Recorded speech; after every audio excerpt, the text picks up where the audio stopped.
ماينكرافت هي احد اشهر الالعاب في العالم، عشان كده اكيد ليها مقلدين كتير. ولكن تخيلوا لعبة قلدت ماينكرافت ولقوا كمان كان فارق في التحميلات رهيب جدا. ولكن ازاي كل ده حصل؟ فتابعوا الفيديو علشان تعرفوا.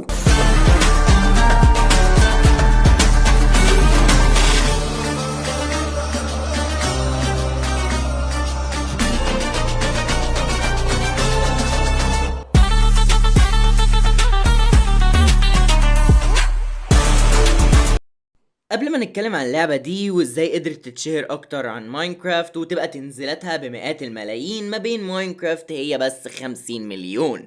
وقبل ما نبدأ في الموضوع فمبدئيا لازم تكونوا عارفين حاجتين. اول حاجة ان ماينكرافت اشهر لعبة واكيد ليها محبين كتير. تاني حاجة ان هما معهمش فلوس، وده اللي بيخليهم يلجأوا الحل من الاتنين. اول حاجة ان هما يهاكوها او يقرصنوها، وده شيء مضر جدا لموبايلاتهم. تاني حاجة ان هما يبتدوا ان هم يدوروا على العاب مجانيه. وانا ليه ممكن اعمل لعبه واتعب في الجرافيك وانا حرفيا ممكن انسخ ماينكرافت، احط لي فيها كام اعلان وبوم جليتش فلوس لا نهائي حرفيا. وده بالظبط اللي بتعمله الالعاب على جوجل بلاي. اكتبوا بس تقليد ماينكرافت وهتلاقوا مليارات الالعاب. ولما اقول تقليد انا مش قصدي ان هم سارقين اللعبه سارقين الجرافيكس، لا، هم حرفيا سارقين اللعبه نسخ فرق بس تغيير اللوجو شويه في التكتشر باك، اما باقي اللعبه حرفيا نسخ لزق. ده غير ان كل تحديث بينزل في اللعبه التقليد. ولا والسيرفرات كمان شغاله. ولقوا كمان الالعاب اللي بتقلد ماينكرافت اكتر من لعبه، وبيتنافسوا على مين اكتر لعبه تنسخ ماينكرافت من غير ما تتمسح.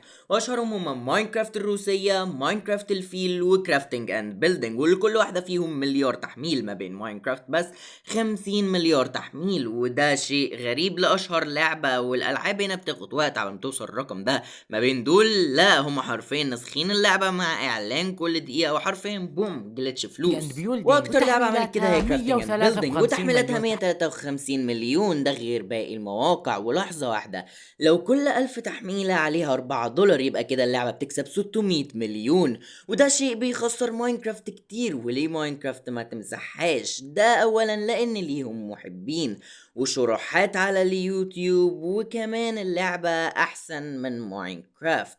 نكمل كلامنا عن كرافتنج اند بيلدينج لانها مشهورة جدا واكتر واحدة بتخسر ماينكرافت بسبب تحميلاتها، فبتخسرهم كتير. ولكن السؤال هنا هو ليه ماينكرافت ما تمسحهاش وهما بدعوى قضائية ممكن يطيروها ورا الشمس؟